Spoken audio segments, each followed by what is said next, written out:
A few hours ago, Rock was undergoing therapy, haunted by memories of his daughter being kidnapped right under his nose years ago. This experience wrecked his family and haunted him. During therapy, he got a text from a colleague. Rock hopped in the car, racing to the bank, while Nix informed him that someone reported a robbery at the bank's vault number 32 today. After that, they rushed to the scene. Rock saw a mysterious man from the surveillance vehicle and felt something was off. So, he bolted into the bank to check vault number 32, and that's how the drama began. The robbery today was downright bizarre. Rock sensed that the cash handler might have been compromised. Not just the bank teller, but even two of his own comrades had flipped. This was some serious infiltration, and why on earth did they want a photo of his daughter? To unravel the mystery, Rock figured he'd consult the tarot reader.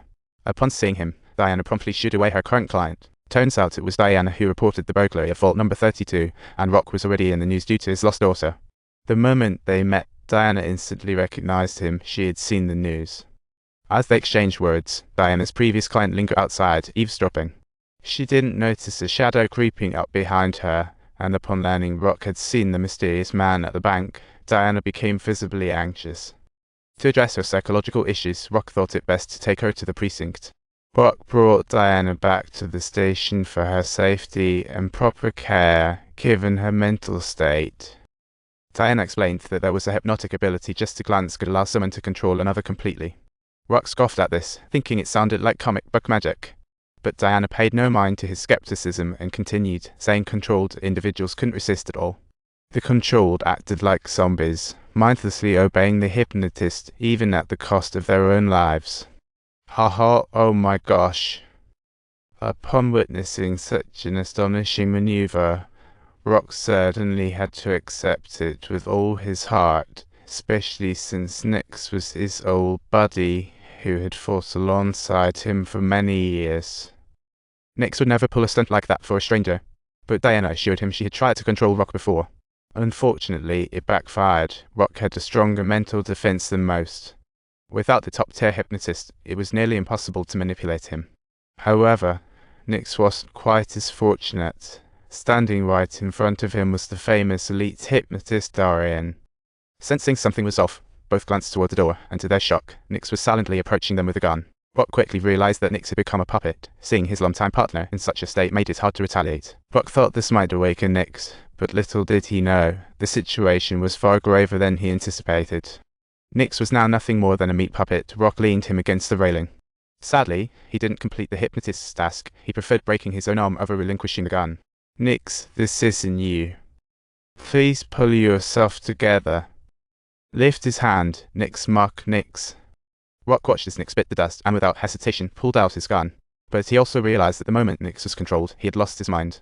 But Diana's shot did grant him relief. Killing a cop united them and the same level of fugitives. The news was already broadcasting a wanted notice. There was no way to explain Nix's death, and no one would believe a claim of a hypnotist. Rock held up his daughter's picture and said, "This photo is the target, which means they might know where she is. So we need to find Dorian." Just then, as they were talking, out of nowhere, a cop walked in for a drink, spotting the blood on Diana and Rock's hands. He didn't say a word, but his hand was already inching towards his holster. "At him in here. You just saw him heading in the southern direction." Moving out, this is Dex DPS, reporting 2 dead, the suspect in pneumonia. Headed south on Stone Mill Road at A35 im on it. Diana hypnotized the officer, fed him a bogus location, and made him pay for their meals. As they were about to step out, Diana caught Dorian's voice over the radio and bolted toward the door. Dorian arrived at the door with the officers, and without hesitation, Rock pulled out the photo to distract them. He quickly darted into the train station, thinking he'd escape, but with Dorian around, there was no hiding. Even worse, he was utterly clueless as to when he had fallen prey to their hypnosis. The entire world around him instantly twisted and distorted. When he finally came to, he found himself in a dead end. "You've left, and this is now the path they'll take." Right. With Diana's help, the two escaped to Mexico, passing through the checkpoint. Diana used the same technique, hypnotizing the inspector to cross the border. Subsequently, Diana decided to lead Rock to find her mentor, eagerly anticipating some assistance.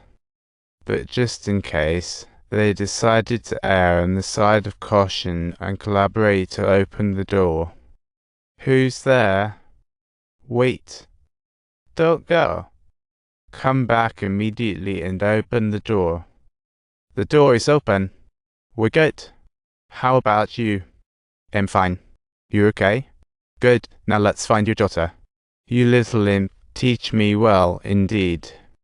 The bald guy saw it all and had nothing to hide. He said Dorian just wanted to find the strongest hypnotists and turn them into mindless machines. Hypnotists have this nifty feature: they can wipe their own memories. Only with special markings and records can memories be kept. If you enjoyed this kind of content, please hit subscribe and ring that notification bell so you won't miss our next video.